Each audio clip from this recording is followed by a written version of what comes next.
आजच्या आपला उत्सवाला जो मुद्दाम विषय ठेवलेला आहे तो मनासंबंधीचा आहे. तेव्हा पहिल्यांदा थोडंसं एक इंट्रोडक्टरी म्हणून मला एक 5-10 मिनिटं बोलायचं आहे आणि मग मी माझ्या विषयाला सुरुवात करेन.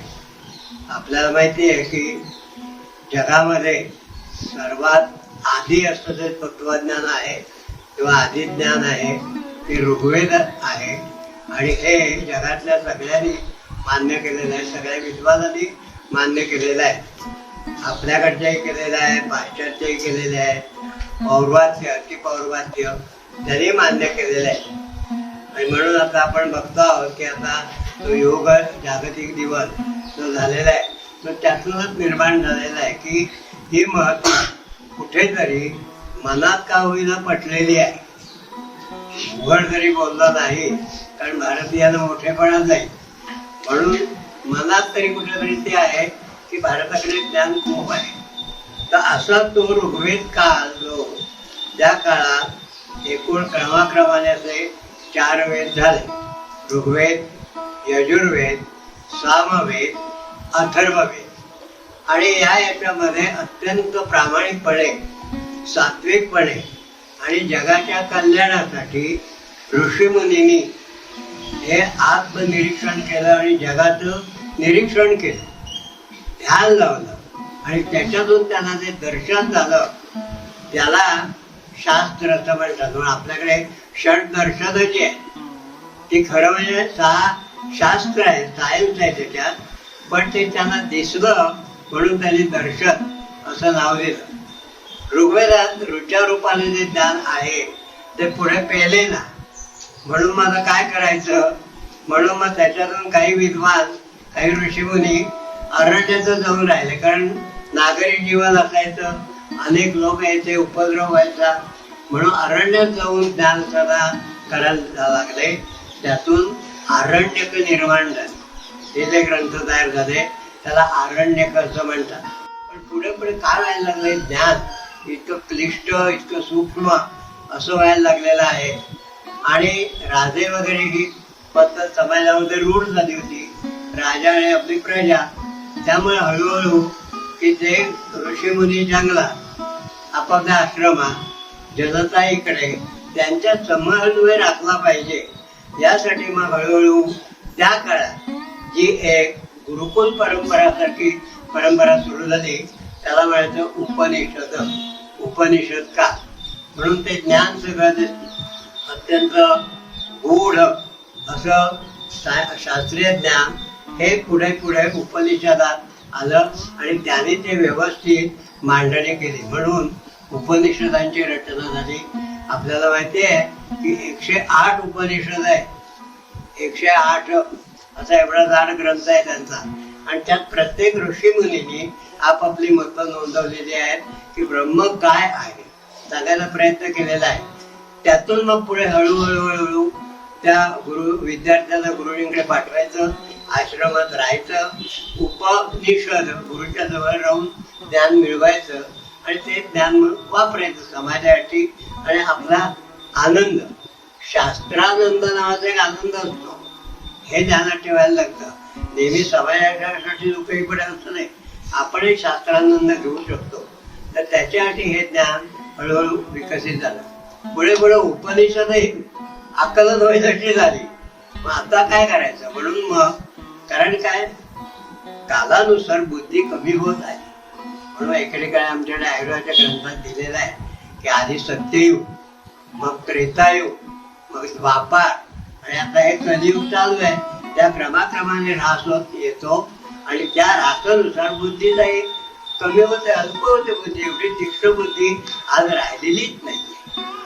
तर त्यामुळे त्या ठिकाणी या विद्यार्थ्याला ते क्लिष्ट ज्ञान गोष्टी रूपाने सांगण्याची पद्धत सुरू झाली. आणि म्हणून तुम्ही बघा पुराण कालापासून बऱ्याचशा गोष्टी दिसतात. पुराण 18 पुराण आहे, त्याच्यामध्ये अशा गोष्टी आहेत आणि गोष्टींमध्ये ते तत्वज्ञान केलेलं आहे.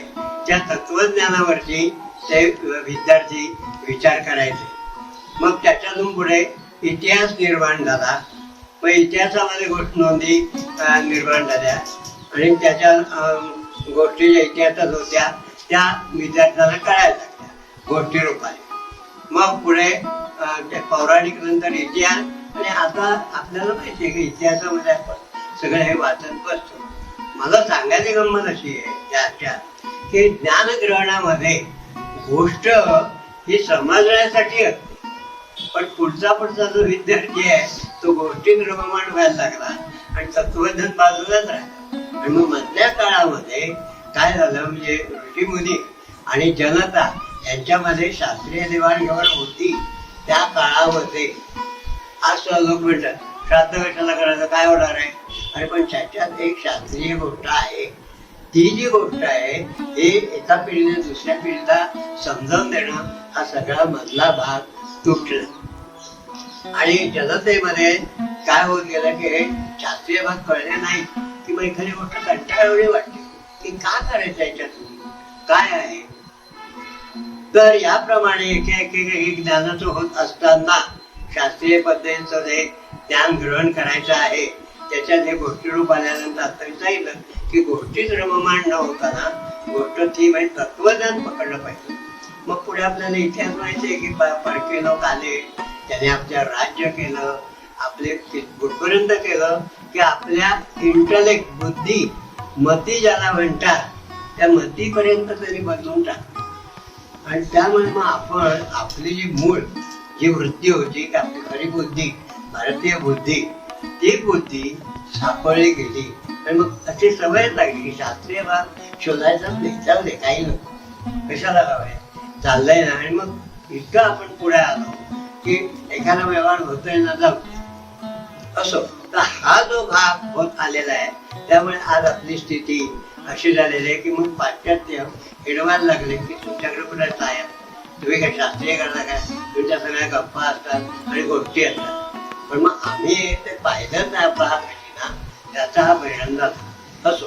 तर मग ते जे 4 वेद होते त्या 4 वेदातून ते ज्ञान सोपं करण्यासाठी एक उपवेद तयार झाला. ऋग्वेदाचा स्थापत्य वेद म्हणजे इंजिनिअरिंग सगळं आहे ते ऋग्वेदातून विकसित होत गेलं तिकडे मुद्दा याच्यात होत.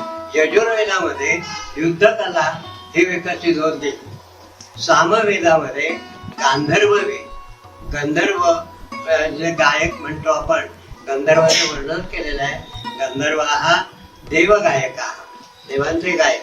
तर त्यातून गांधर्व वेद म्हणजे संगीत सुरू आला. आणि अथर्व वेद जो आहे त्याचा उपवेद आहे आयुर्वेद. या आयुर्वेदामध्ये सुरुवात ब्रह्मदेवापासून झाली आणि मग ब्रह्मदेवांपासून एक क्रमाने विद्यार्थी होत आले. प्रजापती, इंद्र, अश्विनी कुमार असे शिकत पुढे त्यांचे शिष्य हे होत आले. अग्निभेद, जतुकर्ण भेद असे निरनिराळे नाव आहेत त्यांची. हे विद्यार्थी तयार झाले आणि मग त्यांच्यातून पुढे आयुर्वेदाची ही परंपरा सुरू झाली. ती आज तागायत माझ्यापर्यंत आणि माझ्यानंतर स्नेहा मॅडम तिथपर्यंत आणि आता तिथून पुढे तुम्ही सगळे विद्यार्थी एवढ्या इथपर्यंत ती परंपरा आलेली आहे. म्हणजे भारतातल्या ज्ञान परंपरेला एवढं वेटेज आहे, एवढा पाया आहे, हेच मुळे आम्ही विसरून गेलेलो आहोत. तेव्हा आता आयुर्वेदामध्ये मूळ जे ऋषीमुनी होऊन गेले त्याच्यामध्ये आपण जर बघितलं तर पुनर्वसू आत्रेय, सुश्रुताचार्य, दिवोदास धन्वंतरी, सुश्रुतांचा पंथ सर्जरी आणि पुनर्वसूंचा जो आहे तो मेडिसिन, या 2 शाखा डेव्हलप झाल्या. मग मेडिसिनचं ते ऋषीमुनी पुढचा पंथ निर्माण झाला तो चरक संहिता आणि धन्वंतरींचा जो झाला तो सुश्रुत संहिता सर्जरी.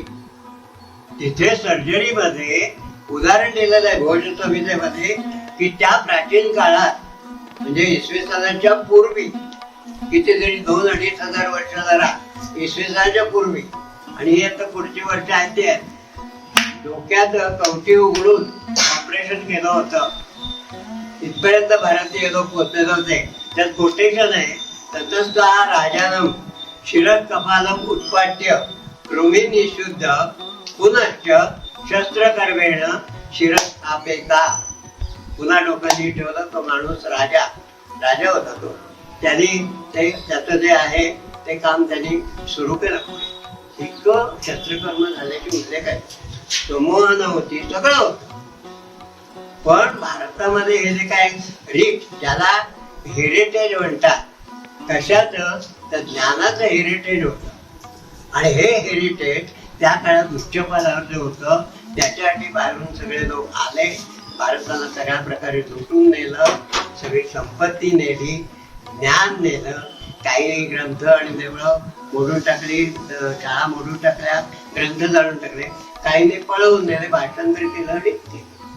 आम्हाला आमचं ज्याला स्वत्व म्हणतात, एंटिटी, हे आहे कुठे?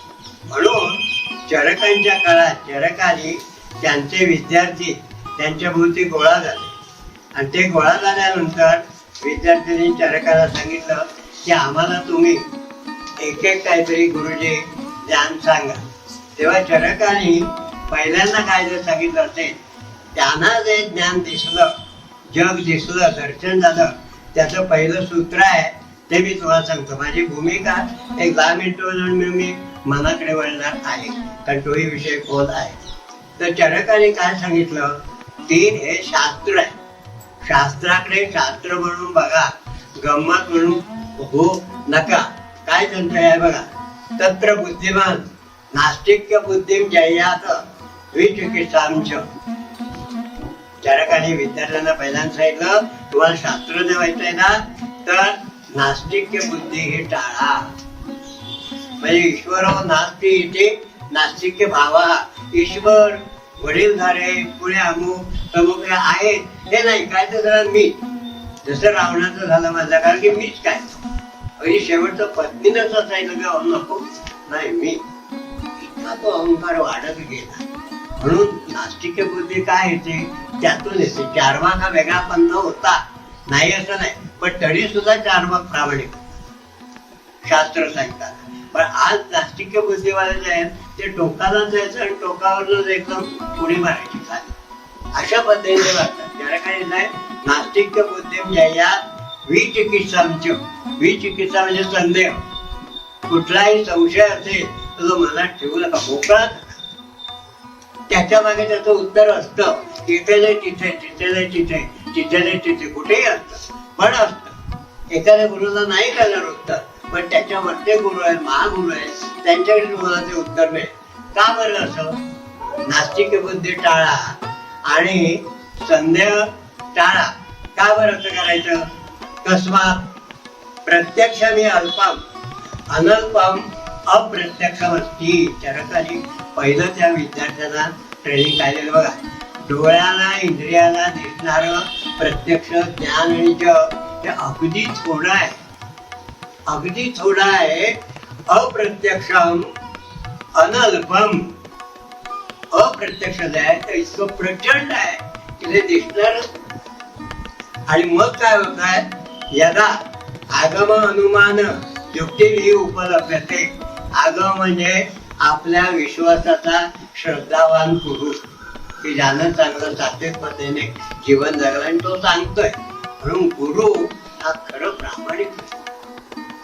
नुसतं व्यवसायासाठी झालेला गुरु किंवा असं उपयोगाचं नाही, त्याने मिसगाईड होतं आणि विद्यार्थी भटकट.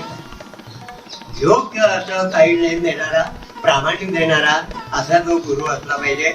आगम म्हणून वेद हे आपलं आगम आहे. अनुमान, अनुमान म्हणजे तर्क, लॉजिक. पहिल्यांदा आपल्याकडे आपण म्हणतो तसं आपलं ज्ञान होतं, तर्क होतं आपल्याला आणि स्वत्व होतं.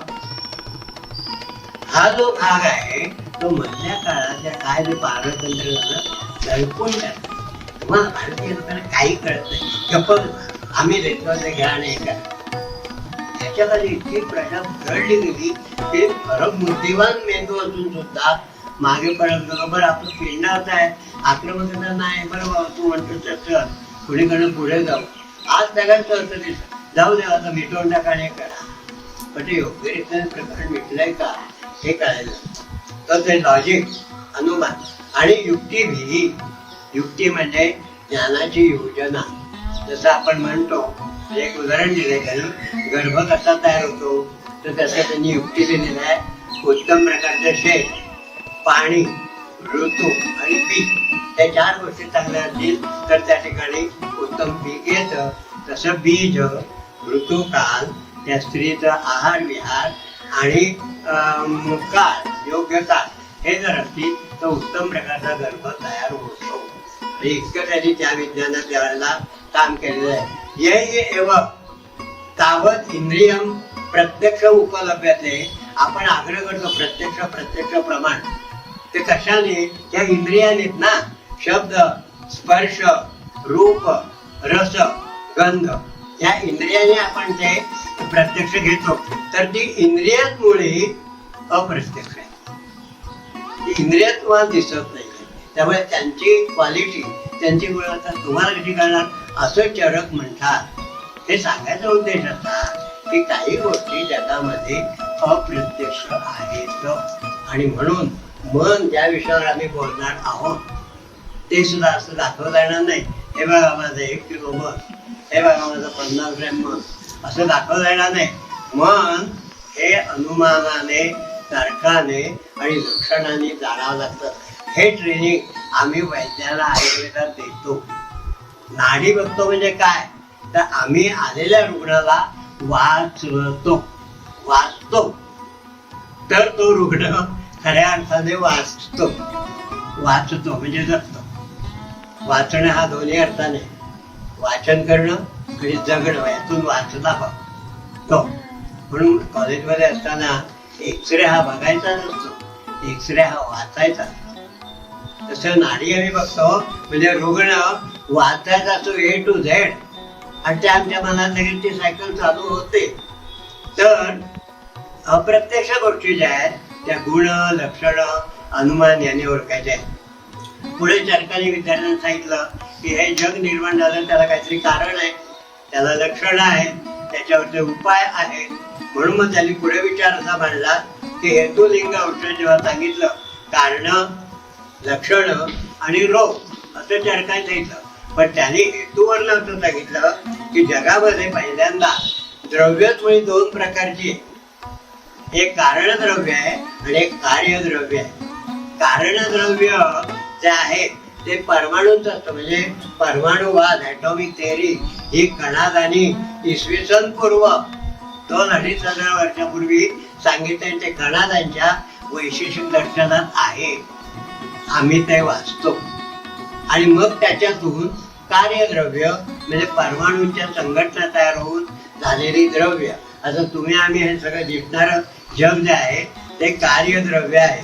कारणद्रव्य कोणती होती बघा? खादिन्यात्मा मनः कालो दिशश्च द्रव्य संग्रह. काय सुंदर केलं बघा.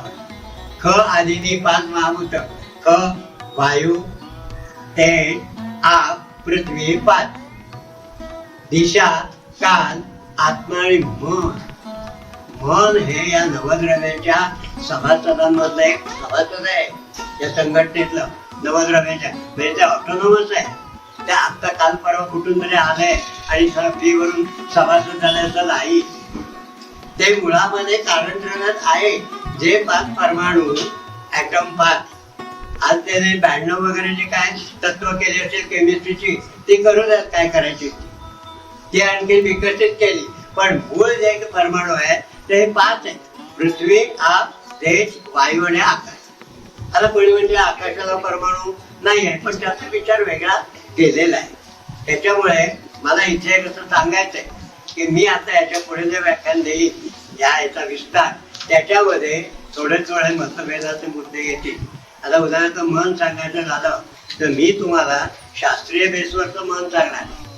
कदाचित धर्मशास्त्रामध्ये किंवा इतर जे कोणी व्याख्यानं देतात किंवा मंदिरामधून प्रवचन जातात त्या प्रत्येकाची टर्मिनॉलॉजी वेगळी असते. त्याची थीम तीच असते. मूळ जी गोष्ट आहे ती तीच असते. टर्मिनॉलॉजी वेगवेगळी किंवा विस्तार वेगळा येऊ शकतो. तेव्हा इथे लक्षात ठेवायचं, तर्कसंग्रह करायला पण तेच दिलेलं आहे. काय? पृथ्वी, तेज, वायू, आकाश, काल, दिक, मानवची नवैव द्रव्याणी. नवद्रव्याचे दिले आणि त्यातही तर्कसंग्रहकार म्हणजे आपण जे म्हणू की सांख्य, न्याय, वैशेषिक, योग ही 4 शास्त्र, मीमांसा पूर्व आणि उत्तर ही 6 शास्त्र आहे. षट दर्शन आपण म्हणतो, 6 शास्त्र आपण मानतो. तर त्याच्यात त्यांचा तर्कसंग्रह आहे. त्या तर्कसंग्रहात त्यांनी मनाला हा मूळचा घटक आहे हे मानलेलं आहे. म्हणजे याचा अर्थ विश्वाला आपण जो परमात्मा म्हणतो त्या परमात्म्यालाही मन आहे आणि आपण स्वतः इंडिव्हिज्युअल एक घरून भूतात्मा म्हणजे मी माझा देह आणि मी एक इंडिव्हिज्युअल घटक मलाही मन आहे. म्हणून मग त्याने पुढे त्याच्यातून जो विचार मांडलेला आहे तो असा की विश्वालाही मन आहे आणि माणसालाही मन आहे. विश्वामधल्या जे मन आहे त्याचं कारण दिलेलं आहे प्रजापती आणि ज्योतिषशास्त्रामध्ये चंद्र. आणि आपण आपल्या ह्याच्यात मन हळूवार म्हणून म्हणतो की त्यांचं मन हळूवार आहे. मुळात मनाची जी ठेवण आहे ती हळूवार आहे, आक्रमक अशी एकदम आघात करणारी असं नाहीये, कोमल आहे. मन हे मुळात कोमल आहे. तेव्हा हे लक्षात ठेवायचं आहे. आणि त्यामुळे आपलं माणसांचं जे वागणं आहे त्या वागण्याचा परिणाम कॉस्मॉस वरती होतो. म्हणून कॉस्मॉस आणि मनुष्य अशी रिलेशनशिप आहे. त्याला साध्या भाषेत पिंड ब्रह्मांड आहे. आणि आयुर्वेदामध्ये लोक पुरुष असते. पुरुष म्हणजे एक जिवंत शरीर. इथे पुरुष म्हणजे मेल फिमेल नाही. पुरुष म्हणजे जिवंत शरीर आणि लोक म्हणजे ब्रह्म, ब्रह्मांड, कॉस्मॉस. आपण असे इतके संकुचितपणे वागत असतो घरामध्ये की मी आणि माझं. आपण बाकी मग विश्वाचं काय, हे विश्वाचे माझे घर त्याचं काय, तर तो विचार त्यांनी इथे मुद्दा मांडलेला आहे.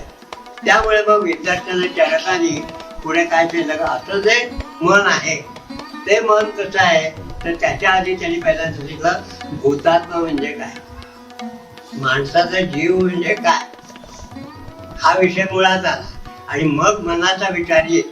म्हणून त्यांनी काय केलंय बघा, आत्मा हा सूक्ष्म महाभूतांच्या लिंग अशी जी लक्षणं दिलेली आहेत, बीज लिंगरूप बीज त्याच्यापासून ते सूक्ष्म महाभूत तयार होतात. म्हणजे पृथ्वी, आप, तेज आणि वायू चार. आकाशी विभू आहे, त्याचा परमाणू हा सापेक्ष आहे, रिलेटिव्ह. तो असं मुळात परमाणू मानलेला नाही. त्याचं मग त्याचं महत्त्व खोटं ठरेल परमाणू म्हटलं तर. कारण तुम्ही दोन्ही बाजून कसं बोलता, मोठं पण आणि सूक्ष्म.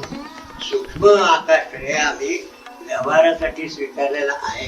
कुठेही बघा, इलेक्ट्रिसिटी जर घेतली तर काय व्याख्या केली आहे, it's a flow of electron having the potential difference. तो पोटेन्शियल डिफरन्स म्हणजे आकाश. तुमच्या जेव्हा गाडीचा गेअर वगैरे टाकतात तेव्हा तिथे पुन्हा थोडंसं छोटा आकार आहे, त्याच्याशी ठिणगी पडतच नाही, पेट्रोल तेल घेतलं. म्हणजे हे जो सूक्ष्म आकाश आहे त्याचा अतिशय मोठा रोल आहे. तेव्हा तो पुरुष बीज आणि स्त्री बीज हे जेव्हा एकत्र यायला लागतात आणि फलित होतं त्यावेळेला भूतात्मा हा त्याच्यात प्रवेश करतो. आता त्याच्यावर पुन्हा चर्चा खूप आहे की आकाशातून करतो का अन्नातून करतो, त्या भागात मी जाणार नाही का, तो विषय वेगळा आहे. पण त्यात तो प्रवेश करतो त्यावेळे सूक्ष्म यौगिक नाभी तयार होते. यौगिक नाभी ही इथे एक नाभी आहे, ही पोषणाची नाभी आहे. आईकडनं आलेला रस या नाभीत आत शिरून यकृतात जातो आणि सगळ्या देहाला नरिशमेंट, पोषण, पोषक आहार पोचवतो. पण त्याची डेव्हलपमेंट करायची आहे, ही कोण करणार तर ती यौगिक नाभी म्हणून आहे. आणि ती स्वाधिष्ठान चक्राच्या तिथे आहे. आपलं जे सॅक्रम आहे त्याच्या पुढच्या बाजूला सुषुम्नेचा स्पायनल कॉर्डचा जो उंचवटा आहे तिथे आतमध्ये ही यौगिक नाभी आहे. आणि तिथे तो भूतात्मा जातो आणि राहतो. त्या भूतात्म्याचे घटक कोण कोण आहेत बघा. त्या भूतात्म्याबरोबर काय काय येतं तर आपण पूर्वी पाहिलेलं आहे. आपल्याला माहिती आहे की सुख दुःख, इच्छा द्वेष, निमेष उन्मेष, प्राण अपान हे सगळे घटक. त्याचप्रमाणे द्वादश प्राण अग्नी, सोम, वायू, सत्व, रज, तम, पंच इंद्रियाणी आणि भूतात्मा एवढा लवाजवा घेऊन तो जातो. माझा त्याचा देह कसा असतो, त्या देहाला त्यांनी नाव दिलंय आतिवाहिक देह. आतिवाहिक देह म्हणजे जसे पंढरपूरला लोक वारीमध्ये मिसळून जातात निघताना वारी छोटी असते पण जाईपर्यंत वारी खूप मोठी होते. तसा हा आतिवाहिक देह जो आहे तो कसा प्रवेश करतो आत, तर पूर्वजन्मीच्या मनासह करतो. इथे काय सुंदर केलंय बघा, गर्भाच्या जीवाबरोबर मनही त्याच्या पूर्वजन्मीच्या ज्या मनाचा भाग आहे तो घेऊन ते प्रवेश करतो. म्हणून आपल्याकडे आपण फक्त हिंदू धर्मामध्ये पुनर्जन्म ही कल्पना मांडलेली आहे. आपल्याला पुनर्जन्म आहे. जर पुनर्जन्म आहे तर संसार आहे, आणि संसार आहे तर मोक्ष आहे. हा जो अडकलेला जीव आहे, मनासह अडकलेला जीव, हा तेव्हा ते मुक्त व्हावा असं वाटतो. आज साधं उदाहरण म्हणजे संसारात बघा ना, संसार त्याचं नीट चालण्याचा ठीक आहे, त्याचा इतका उभं येतो. काय हा संसार, रोज इलेक्ट्रिकचं बिल भरा, रोज आपलं पाणी आलं का बघा, रोज हे झालंय, किमती कमी झाल्या, किमती वाढले, चाल चक्र ते, त्याच्या पलीकडे नवीन काहीच नाही. तर तो संसार म्हटलं त्याला. समंततः सरती इथे संसार हा. तो भूतात एकदा अडकला त्या विचार, तिथे जाऊन बसला की मग काय होतं की तो या चक्रामध्ये सापडतो. म्हणून भूतात्मा आणि परमात्मा याच्यात फरक केलेला आहे. भूतात्मा हा या सगळ्या धर्मानी अडकलेला आहे, सत्वरच्या तमानी, आणि तो मुक्त आहे. म्हणून त्याच्या हातात ढग आणणं, पाणी पाडणं, शेत फुलवणं, झाडं फुलवणं, हे सगळं जे आहे ते परमात्मा करतो. परमात्मा म्हणजे काय ते पुढे येतं, मी व्याख्या देणार आहे. पण भूतात्मा म्हणजे आपल्या ह्याच्यात अडकलेला जो आहे तिथे द्वैतवाद आला. मी वेगळा ते वेगळं, द्वैत तिकडं इथं नाही बसायचं, इथे मी बसतो. अरे रिझर्वेशन केलं, जागा आहे ना तिकडं, हो काय. पण द्वैतवाद आला. आम्ही तिथपर्यंत लेवलला आमची बुद्धी घेऊनच जाऊ शकत नाही. त्याच्यावरती सुद्धा बरीच भाषा आहे. मी आता माझ्या मनाच्या विषयाकडे जायचं तर तिकडेच जाईल तो विषय म्हणून. तर तिथे त्यांनी काय सांगितलेलं आहे की हा लिंग देहाबरोबर जे मन येतं ते पूर्वजन्मीच येतं. म्हणून आमच्याकडे आम्ही एवढीला एक प्रश्न विचारतो, नेहमी एक प्रश्न असतो की एवढी लोकसंख्या कशी वाढली, बघा कशी गंमत आहे ती, आणि एवढे भ्रष्टाचार आणि अत्याचार कसे वाढले. त्याचं उत्तर इथे दिले. काय दिलेलं आहे की भूतात्मा हा वासनेला अडकतो मनाबरोबर, त्यामुळे तो पुनर्जन्म घेत राहतो. पुनर्जन्म घेणं म्हणजे काय, नवा देह कर्माप्रमाणे घ्यायचा. मग याच्यात काय होतं की अति प्राचीन काळी भारतामध्ये खूप झाडं होती, अरण्य होती, वन होती, आणि काय होतं प्राणी मात्र पण होते. मग त्यात काय व्हायला पाहिजे, एक सूत्र आहे, तमसो माम ज्योतिर्गमय मृत्योर माम अमृतम गमय. म्हणजे माझा विकास करत करत अज्ञानाकडून तू हळूहळू मला ज्ञानाकडे दे, म्हणजे मी मोक्षापर्यंत जाईल, त्या चक्रात पुन्हा अडकणार नाही. ही वस्तुस्थिती. पण झालं काय, मधल्या काळात लोकांनी स्वार्थामुळे झाडं तोडली. त्याचा जो भूतात्मा होता ते नवीन झाडामध्ये गेला तर गेला, पण मग त्याचं तमसोमाम ज्योतिर्प्रमाणे पुढच्या जन्मात रूपांतर. प्राणी मारले एवढे, त्यांचा क्रमाने विकास कुठे झाला.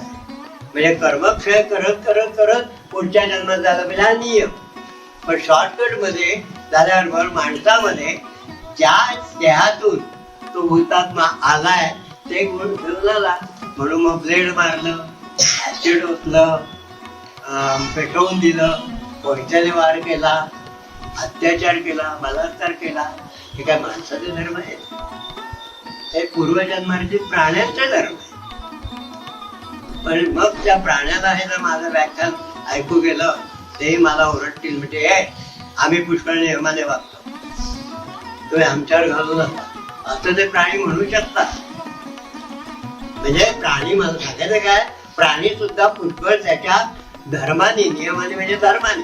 माणूस वागायला मागत नाही का, केवळ अहंकार, मी माणूस, मला वेगळी बुद्धी आहे, मी आता चंद्रावर गेलोय, चंद्रावर जाऊन आणणार काय, माती आणली, माती आणून केलं काय, शोधलं आणखी काय, ते पुढे काय शांतता मिळाली का तुला, नाही. हा सगळा प्रकार सायन्सचा चाललेला आहे. ते इथे हे जे मन आहे ते त्या जन्मातनं हळूहळू इकडे येतं, पुढच्या जन्मात येतं भूतात्म्या बरोबर. आणि आता मन हे कन्सेप्टिव्ह काय आहे ते मी पुढे अजून मनाचं स्वरूप सांगणारच आहे, पण आता ते मन त्या भूतात्म्या बरोबर येतं. आणि मग पुढे रजतम, सत्व रजतम हे 3 त्रिगुण. पण आयुर्वेदाला आम्ही शिकवताना काय शिकवतो, रज आणि तम हे दोष आहे, ते पुढे येत विसरू. तर मग असा आता निर्णय कसा करायचा, तर सामान्य लोकांना कळण्यासाठी विश्वामध्ये हे त्रिगुणच आहे. कोणतीही गोष्ट जेव्हा संतुलित फॉर्म मध्ये असते तेव्हा त्याला गुणच होते आणि ते उपकारक आणि कल्याणकारक ठरले पाहिजे. 3 नियम, संतुलित, उपकारक आणि कल्याणकारक जी गोष्ट ठरते त्याला गुण म्हणते. बाकीचे सगळे अवगुण, दोष. मग त्यामुळे आयुर्वेदाने काय केलेलं आहे, सत्व हा गुण मानलाय, पण तो सुद्धा एका मर्यादेपर्यंत. सत्वाचा टॉप पॉइंट गेला की तो दोष सुरू होतो आणि उघड आहे.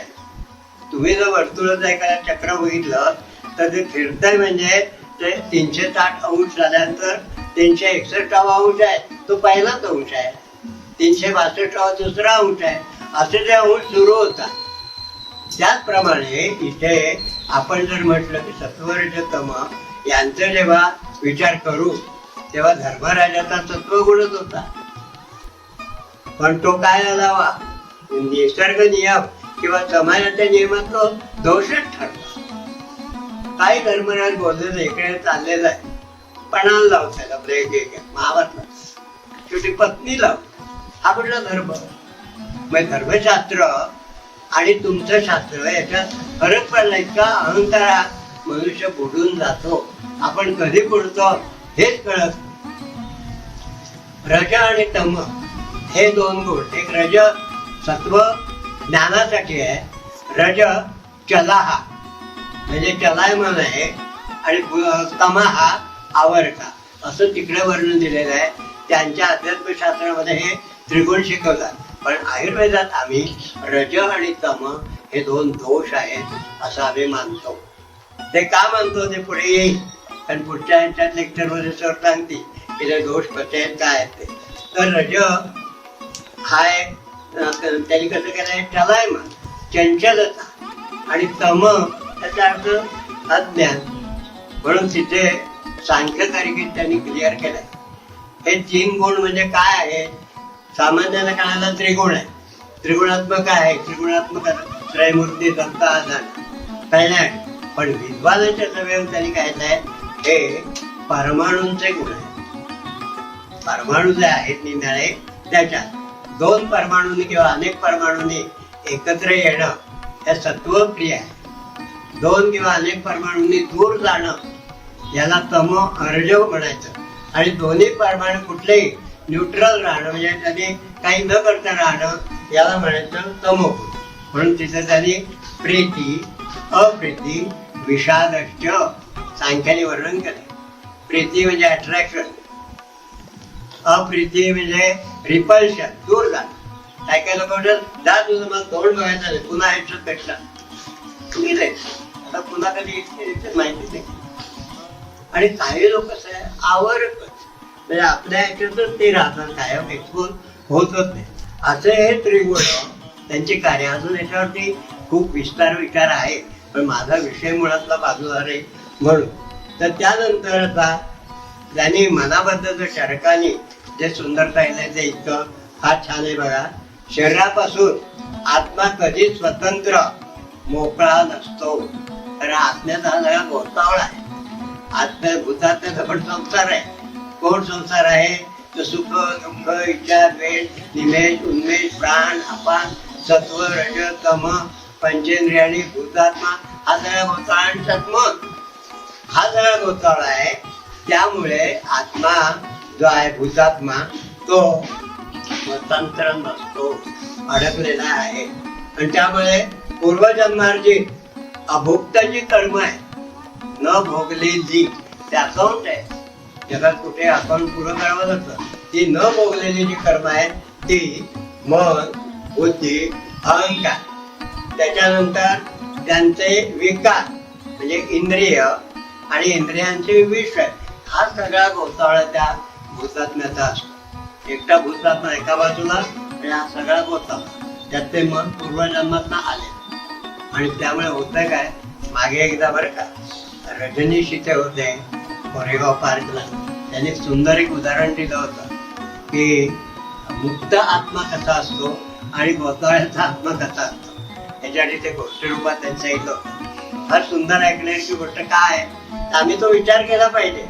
काय सांगितलं त्यांनी की एक राजा असतो गावाला, आपल्या राज्याला राजा असतो आणि प्रजा फिरत असते. एक लहान मूल 7-8 वर्षाचं वडिलांबरोबर फिरायला गेलं होतं. तर तिथे त्या एका चोराला असं बेड्या घातल्या होत्या दोऱ्या आणि घेऊन चालले होते. तर त्याने विचारलं कुत्र्याला, बाबा ते काय आहे? अरे तो चोर आहे, त्याने कोणाची चोरी केली, काहीतरी केलंय म्हणून राजाने त्याच्या दंडात दोऱ्या बांधून त्याला घेऊन गेलाय आणि आता तुरुंगात टाकणार. मुलाने तेवढंच लक्षात ठेवलं. पुढे काही दिवसांनी फिरता फिरता फिरता असं लक्षात आलं की अशीच एक सकाळ आणि राजा फिरायला गेला होता आणि त्याच्याभोवती शिपाई होते. तर त्या मुलाने पटकन वडिलांना म्हणाला, बाबा तो बघा चोर. वडील म्हणे ग, चोर नाही तो राजा आहे. आपण तिथे शिपाई आहेत ना, तर ते म्हणे ते शिपाई त्या राजाने नेमलेले आहे.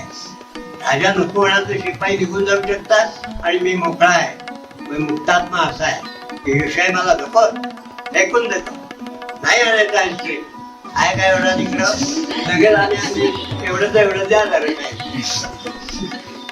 तेवढंच आम्ही खातो. बस आजार पण काय कुठल्या पाण्याचं गेलं काय माहिती नाही आम्हाला. हे बघायला नाडी जी बघतो ना आम्ही, ते हे त्या सगळ्याचा हिस्ट्री काय आहे त्या माणसाचा. तर तिथे आणि मुक्तात्मा जायचं जायचं, राजा नको म्हणाला ते सैनिक गेले. हा जो देहातला आत्मा आहे तो मात्र असा गुंतलेला आहे. मन हे नित्य रज आणि तमोगुणाने युक्त असतं आणि एका ज्ञानावाचून मना या ठिकाणी एकच चांगला गुण आहे, तो म्हणजे ज्ञान. ते ज्ञान ग्रहण करतं आणि पोचवतं. ते आपण एखादा प्रामाणिक मुलगा कसा, अरे हे पुस्तक आहे आणि त्याला नेऊन पोचव, आपला नेऊन पुन्हा त्यांच्याकडनं अमुक आण मला ते करतं.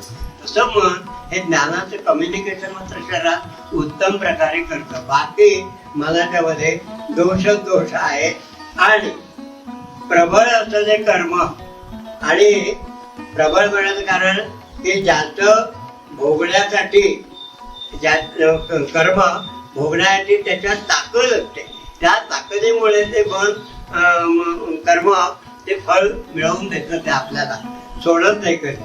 असं कर्म जे आहे ते कर्मच त्या ठिकाणी हे आहे. आता आपण थोडं पुढे जाऊया की मनाच्या बाबतीमध्ये आपण बऱ्याच नुसतं मन असं असतं. माझा विषय सुरू झाला बरं का.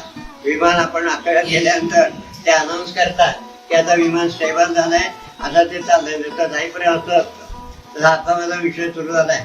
मन आपण सिंगल एकटाच वापरत असतो. मन असं नाही. मनाचे जे घटक दिलेले आहे ते किती छान दिलंय बघा.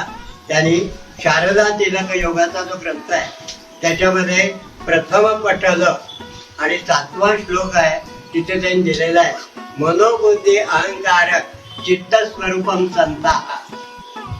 मन हे एकटं कधीच आहे, बुद्धी आणि अहंकार त्याच्यावर असते आणि या तिघाला मिळून चित्त शब्द. मन बुद्धी अहंकार या तिघाला मिळून चित्त शब्द आहे. मग काय केलेलं आहे त्यांनी? मन का म्हटलं तर मन हा धातू आहे, चतुर्थ गणाचा धातू आहे तो, आणि त्याच्यामध्ये एकच त्याचा अर्थ आहे. मन हा धातू आकलन, ज्ञान, जाणीव एवढंच ते मन करतं, बाकी काही करत नाही. ते म्हटलं बाकी मला काहीही माहिती नाही, हे पुस्तक नेऊन दे, हे पुस्तक आण. तसं तिथे आहे. बुद्धीचं काय वर्णन केलंय बघा, निश्चयात्मिका बुद्धी. सभोवतालचं आपलं जग आहे ते निश्चित अमुकच आहे. होय, हा इथे ट्रायपॉडच उभा आहे, त्याला 3 पाय आहेत, हे मी पाहिलंय. त्याचा रंग सगळी नोंद माझ्याकडे झाले, ती बुद्धीने केलेली आहे. त्याच्याला बघा बुध हा धातू आहे. बुध तो धातूचा आहे, परस्मैपदी आहे आणि त्याचा प्रथम गण आणि चतुर्थ गणाचा तो धातू आहे तिथे अवगमने, जाणून घेणं. बुद्धी ही जाणून घेत असते. त्यात मी नंतर सांगतो पुढे काय ते प्रकार. आणि तिसरं आहे अहंकार. अहंकार का दिलेला आहे? प्रत्येकाचं राज्य आहे हो. जसं माझा बंगला, माझ्या बंगल्याची बॉर्डर, माझ्या बंगल्यात झाडं आहेत नारळाची, त्याची त्याची केळीची, हे सगळं माझं आहे. पलीकडचं काही माझं नाही, ते त्यांचं आहे. पण तुमचं एक सिंगल राज्य आहे. म्हणजे हा देह स्वीकारलाय, त्या देहातली जी मालकी आहे ती मालकी सिद्ध करण्यासाठी अहंकार आहे. त्याच्यात दोन शब्द आहेत, अह आणि क्रू धातू आहे. कार क्रू धातू. त्याच्यामध्ये काय केलेलं आहे? अह म्हणजे मीपणा, अस्तित्व, एंटिटी, मी. पण मी कोण आहे? तर मी विश्वातला व्यापक असा घटक आहे.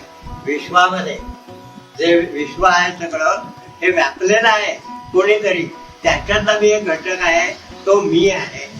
अहंकार. म्हणजे मीपणाने युक्त, कार म्हणजे व्यापण, असं मी आहे. आणि हा सुद्धा आणि क्रू हे धातू सुद्धा जे आहेत पंचमगणाचे आहेत बरं का, परस्वयपद. त्यामुळे व्यापून राहणं, माझा अहंकार, मीपणा माझ्या सगळ्या देहाला व्यापून आहे. चरकाने सांगितलं कुठपर्यंत आहे व्यापून? तर केसाचं मूळ आणि नखाचं पुढचा भाग इथपर्यंत व्यापून आहे. नखाच्या मुळापर्यंत व्यापून आहे, पुढे नाही. पण तुम्ही बघा ना, नख कटा केस कटा कापून टाकतात, पुढे काय होतं? दुखत नाही. कारण माझं नाही, ते टाकून द्यायचं मुळ आहे. अहंकार इतका मी व्यापलेला आहे, अणुरेणूमध्ये मी माझ्या शरीराच्या गेलेला आहे. तर असे हे तीन. तर आपण जी बुद्धी म्हटली ही जनरल आहे, ज्याला धी किंवा इंटेलेक्ट म्हटलं. परंतु त्याच्यामध्ये बरं का त्यांनी बरेच प्रकार केले धी मध्ये. एक धृती, स्मृती, मेधा. मेधा म्हणजे ग्रंथाकर्षण शक्ती, आकलन शक्ती, ग्रास्पिंग पॉवर. धृती धैर्य, धाडक, कंट्रोलिंग पॉवर. आणि धी म्हणजे जनरल बुद्धी.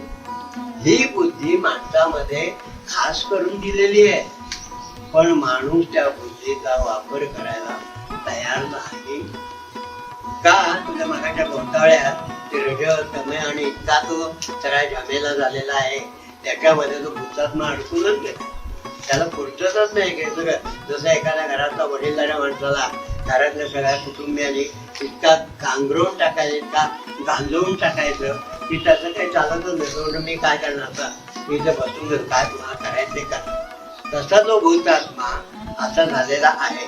आणि म्हणून इथे ही एक गंमत तुम्हाला लक्षात येईल की जी बुद्धी दिलेली आहे ती निश्चयात्मिका.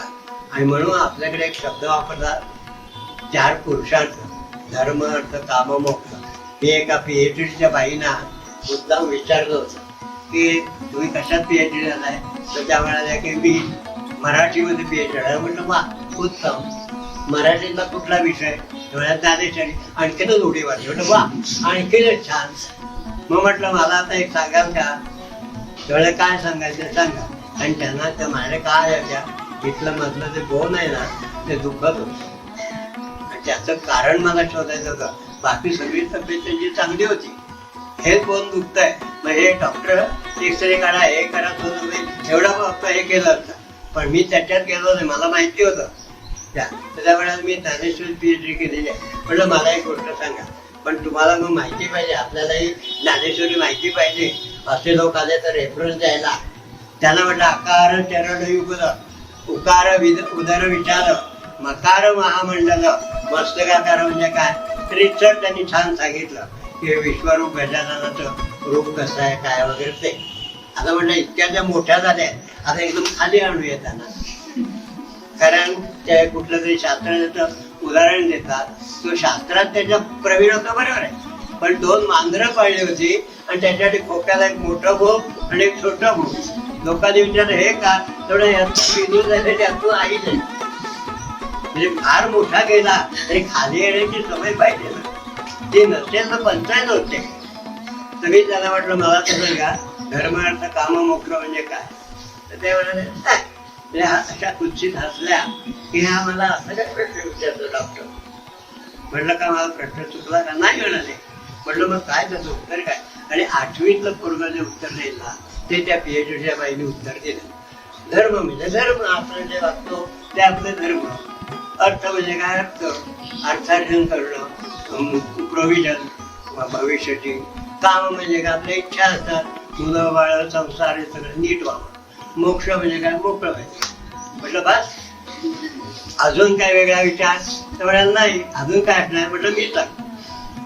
आपल्याला मनुष्य धर्म दिलेला आहे. मी मनुष्य या धर्माने वागलं पाहिजे, तो धर्म आहे.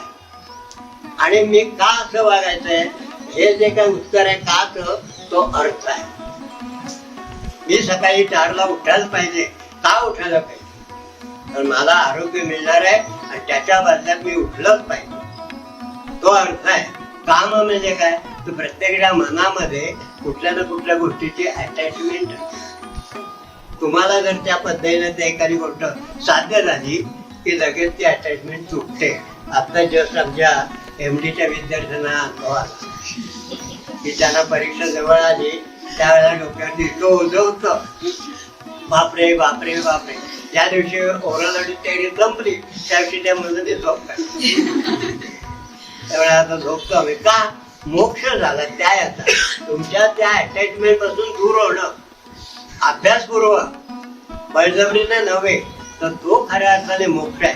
त्या बाई म्हणाल्या अरे असं विचार आहे का? म्हणजे मग हीच माझी PhD आहे. आणि दुसऱ्या दिवशी पासून त्या विचार करायला लागल्या. तिसऱ्या दिवशी मला फोन केला, डॉक्टर दुखायचं थांबलं. मी त्यांना प्लासिबो औषध दिलं होतं समाधानासाठी, खडी साखरेची पावडर एक पुडी करून दिली होती. घ्या, हे फॉरेनचं औषध आहे, छान आहे, इथं दुखायचं थांबेल. तेवढ्या समाधानासाठी तसा विचार केल्यावर दुखणं थांबलं. अहंकाराचा रोध काय? बुद्धीचा रोध काय? मनाचा रोध काय? ही लोक दिसत नाही म्हणून ती नाही दिसत. आपण फक्त देहाकडेच बघतो, ते पुढे येईल आता आपल्याकडे. तर आता आपण पुढचा टॉपिक आहे मनाचं स्वरूप. उद्या मला चिकित्सा करायची झाली तर मनाचं स्वरूप काय? मी कुठे करायचं, बघायचं कुठे?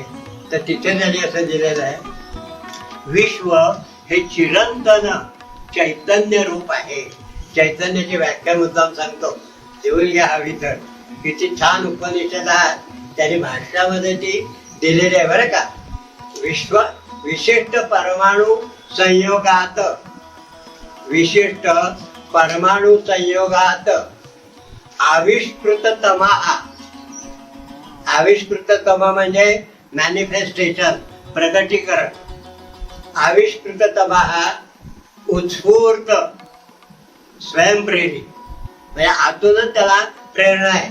पुढे असं पेट्रोल घाला, लाईट आणा अशी ऊर्जा दिलेली नाही, आतूनच ऊर्जा आहे. स्वयंप्रेरित ऊर्जा स्पंदो, ऊर्जेचा स्पंद म्हणजे स्टिम्युलेशन ऑफ एनर्जी. नाम चैतन्य हा सुंदर आहे बघा. उपनिषदाची जी भाष्य असतात ना त्या भाष्यामध्ये व्याख्या दिलेली आहे सुंदर, खंडितोपनिषद. तर असा जो परमाणु संघात तो आपल्यामध्ये आहे, त्याला चैतन्य म्हणतो. त्यांचं चैतन्य बबलिंग चैतन्य म्हणजे उकळत. आणि काही लोक असेही असतात का, असं चैतन्य झाकूळ. त्या चैतन्याचा जो उत्स्फूर्ततेचा भाग आहे तो म्हणजे मन आहे. मन जे आहे ते वेगळं काय नाही, जसं बरं का त्यांनी वर्णन केलेलं आहे. वर्तुळ जे आहे, वर्तुळ हे प्रत्येक टिंबाचं आहे. अनेक टिंब 360 एकाला जोडून लावली शिस्तबद्ध ते वर्तुळ तयार होतं. मग इथे आमच्या शरीराचे मन काय करताय, ते स्पंदाने करताय. प्रत्येक स्पंद, कंप, हा जो कंप स्पंद आहे तो मनस्वरूप आहे. इथे सुंदर वर्णन केलं आहे. त्यामुळे तो दिसेल कसा, कंप कसा दिसणार आहे? कंप दिसत नाही. मी पुढे सांगतो अजून काय आहे ते. म्हणून त्यांनी काय केलेलं आहे त्याच्या बघा, ते हा भूतात्म्याबरोबर आलेला घटक आहे. मग मन कुठे असतं? तर भूतात्म्याबरोबर कोण कोण आलंय? अग्नी सोम वायू हे 3 प्राण, सत्व रज तम 6 झाले, पंचेंद्रिय द्रव्य 11 झाले आणि या सगळ्यांचं मिळून भूत. म्हणून त्यांनी एक सुंदर उदाहरण दिलं आहे बरं का, की 1 झाड, 2 झाडं, 3 झाडं, पण अनेक झाडांचा समुदाय म्हणजे जंगल.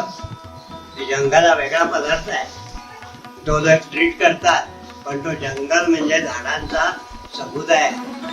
तसं इथे आमचं मन म्हणजे स्पंदांचं सातत्य, सुतत स्पंद आहे. कुठून येतात हे? तर जिथे बघा तो हुतात्मा त्या यौगिक नाडीमध्ये शिरला आतमध्ये बरं का, त्या चैतन्याबरोबर मन पण आहे आणि तिथे वायू पण आहे. तर वायू आणि मन हे एकरूप झाल्यामुळे मनाचं स्वरूप वायुरूप आहे. पण वायू म्हणजे हा नुसता बाहेरचा वारा नाही, ती एक शक्ती आहे. वायू ही जसं वीज ही एक शक्ती आहे, तशी वायू एक शक्ती आहे आणि ती सारखी अशी उत्स्फूर्तित होते. तुम्ही बघितलं तर तुम्हाला कळेल की विमानं जेव्हा जातात ना, त्या विमानात आत लाईट असतात, पण बाहेरच्या बाजूला एक असा सारखा लुकलुकणारा दिवा, म्हणजे उंचावरून जरी चाललंय तरी खालच्या रडार यंत्रणा ते बरोबर कळतं की हे लुकलुकतंय म्हणजे ते चाललंय. मग इथे त्या आमच्या यौगिक नाभी, तिथे जे आता मी म्हटलं ना, स्वाधिष्ठान चक्राच्या जवळ जी नाभी आहे, नाभी चक्र, त्या नाभीमध्ये हा भूतात्मा आणि मन हे दोघंही राहतात. त्यामुळे मन हे वायुरूप आहे, ते गतिमान आहे आणि कायम चंचल आहे. मग आता पुढे काय आलं, त्याच्या स्वाधिष्ठान चक्रातून ते स्पंद स्पायनल कॉर्ड, सुषुम्ना नाडी, तिथून कुठे गेले, ब्रह्मरंध्राकडे गेले. इथे कोण आहे, बुद्धी आहे. ते स्पंद त्या बुद्धीजवळ मिसळले, बुद्धीने प्रक्रिया केली निश्चयात्मिका. ती जी बुद्धीची ही आहे ती अहंकाराने घेतली. अहंकार का, की ही आलेली स्पंदन ही योग्य आहेत का, माझ्यासाठी आहेत का, कोणासाठी आहेत, हे झालं. आणि मग हा सगळा गोंधळ म्हणजे निघालेला स्पंद, ब्रह्मरंध्र, बुद्धीची प्रक्रिया, अहंकाराची प्रक्रिया, हा सगळा भाग हळूहळू पुन्हा खाली येतो. अनाहत चक्र, अनाहत चक्र हृदयाच्या मागच्या बाजूला आहे आणि तिथे त्या अनाहत चक्राच्या तिथे हृदयात आल्यावर फार मोठं मॅनिफेस्टेशन होतं, प्रगटीकरण. कोणाचं, त्या स्पंदाचं, त्या कंपाचं मॅनिफेस्टेशन होतं, प्रगटीकरण होतं. ते कुठे येतं मला, तर तिथे त्यांनी आणलेलं आहे यौगिक पद्धतीने जी नाडी आहे हृदयात, तिचं नाव आहे पुरीतती नाडी आणि आजच्या भाषेमध्ये पेस मेकर किंवा सायनोवियल नोड असं ते हृदयात दिलेलं आहे. अॅनाटॉमी तिथे ते येतं. तिथे हृदयात साधक पित्त, अवलंब, अशा ओज या सगळ्यांचे केमिकल प्रोसेस होते आणि मग तो स्पंद वाढतो. त्याच्या वायूला साधक पित्ताची जोड मिळाली की वायू गरम होतो. गरम झाला की कायनेटिक एनर्जी प्रगट झाली. कायनेटिक एनर्जी जी आहे ती अशी गरम झालेल्या वायूची, ती तिथून प्रगट होते. म्हणून आयुर्वेदाचा त्यांनी दिलेला आहे गर्भाच्या डेव्हलपमेंटमध्ये चतुर्थे मासी हृदयम जायते. हृदया ठिकाणी बघतात, स्टेथोस्कोप आम्ही इथेच लावतो आणि ते बघत असतो स्पंद, कारण इथे ते ठळकपणे करतात, तिथे मात्र ते नाही. कुठे यौगिक नाभी. मग काय होतंय, तर जसं तुम्हाला हे जे मोबाईलचं ज्ञान येते ना आता, इथे ते कोणामुळे येत आहे मोबाईलमध्ये, तर वरती उपग्रह सोडलेला आहे अगदी खूप दूरवर. अमेरिकेचे 35,000 40,000 फुटाच्या पुढे आहे, भारताचे थोडेसे खाली वर्ग असतात आणि ते जिओस्टॅटिक असतात. म्हणजे पृथ्वीचा हा भारत आहे, हा उपग्रह आहे, तर पृथ्वी जशी फिरेल तसा तो उपग्रह पण फिरतो. त्यामुळे तुमच्याकडे ज्या वेव्ह येतात तो पकडतो पण तुम्हाला देतो. मग कधी कधी अडथळे येतात, मग ते सांगतात ढग आले, क्लायमेट आले, पाऊस आलाय, त्या दोघांच्या गर्दीत अंतर पडलंय. आता कालच आपण वाचलं सगळं कोलॅप्स झालं, आता ते दुरुस्त करायचं, सगळं आर्टिफिशियल आहे, परावलं. तर हा जसा आहे तसे हे जे यौगिक नाभीतले जे स्पंद आहेत ते इतके सूक्ष्म आहेत की ते सोमोस्टॅटिक आहे. या शरीर, सोमा म्हणजे शरीर, आपण म्हणतो ना सायकोसोमॅटिक, सायको म्हणजे मनासंबंधी, सोमा म्हणजे शरीर, त्या शरीराशी ते ऍडजस्ट केलेले आहे. त्यामुळे एवढे सुचून ते फिरतात, इथे येतात, इथून ते इथे येतात, तोपर्यंत कळतच नाही. मग आपण म्हणतो ना बरं का मला कळलं नाही, काय कोणाचं माझी बुद्धी कुठे गेलेली जायला कोणाला आत्ता कळलं. आत्ता कळलं म्हणजे इथे ते खूप प्रगट झाले की मग ते क्लॅरिफिकेशन होतं. आणि कुठेही रिसर्च मध्ये हाच भाग आहे की एखादी गोष्ट मोठी केली की त्याची चूक किंवा त्याचं हे कळतं, तोपर्यंत कळत नाही. तेव्हा हा जो भाग आहे तो मुद्दा लक्षात ठेवायचा आहे की चतुर्थे मासी हृदय जायचे, चौथ्या महिन्यात हृदय का दिलेलं आहे ते इथे ती स्पंदनं होतात. आणि सूक्ष्म स्पंदनं बघायची ती तुझी डोळ्यात, तर डोळ्यामध्ये जे तेज आहे त्याच्यामध्ये मायक्रो हालचाल दिसते. म्हणून डॉक्टर, कोणी डॉक्टर गेलाय, हे भूतात्मा गेलाय काय हे बॅटरीवरून बघतात, तिथे मायक्रो हालचाल दिसते. त्याच्याही पेक्षा सूक्ष्म त्या पुरीतची नाडीत आहे, म्हणजे पुरीत सॉरी त्या यौगिक नाभीत आहे. म्हणजे यौगिक नाभी ते सुषुम्ना कांड, त्या सुषुम्ना नाडी, ते ब्रह्मरंध्र, ब्रह्मरंध्रानंतर बुद्धी आणि अहंकार, या प्रक्रियेनंतर पुन्हा अनाहत चक्र आणि तिथून हृदय, एवढा त्या मनाचा प्रवास आहे. आणि हे मनाचं स्थान आहे, नुसतं इथे नाही. एवढं लोक कसं म्हणतात मी माझ्या मनात ठेवतो, इथे हात दाखवतो, असं नाही मी माझ्या मनात ठेवतो, कानाला हात लावत नाही, किंवा माझी अक्कल काय खायला गेली नव्हती, इथे दाखवतो. का बरं हात दाखवला? ते लँडमार्क आहे म्हणून दाखवतात ना. ते बुद्धीचा निवास इथे दिलेला आहे आणि मनाचं प्रकटीकरण इथे दिलं आहे, ते मॅनिफेस्ट होतं, प्रगट होते. आता आपण मनाच्या पोषणाकडे बोलू की या जिवंत शरीरात हे मन आहे, त्याचं पोषण कसं होत आहे? जर तुम्ही मन हे वायुरूप, चंचल, स्पंदरूप आहे म्हणता, कंपरूप आहे म्हणता, तर पोषण कसं? त्याचं त्यांनी सुंदर उत्तर दिलेलं आहे बरं का. काय दिलेलं आहे बघा कसं, तर अन्नमय मी सौम्य मना, आपोमय प्राणा, तेजोमय वाक इति. सांख्य दर्शनामध्ये अध्याय 5 आणि छांदोग्य उपनिषदात अध्याय 6 खंड 5 मंडल 4 इथे हे दिलेलं आहे वर्णन अन्नमय.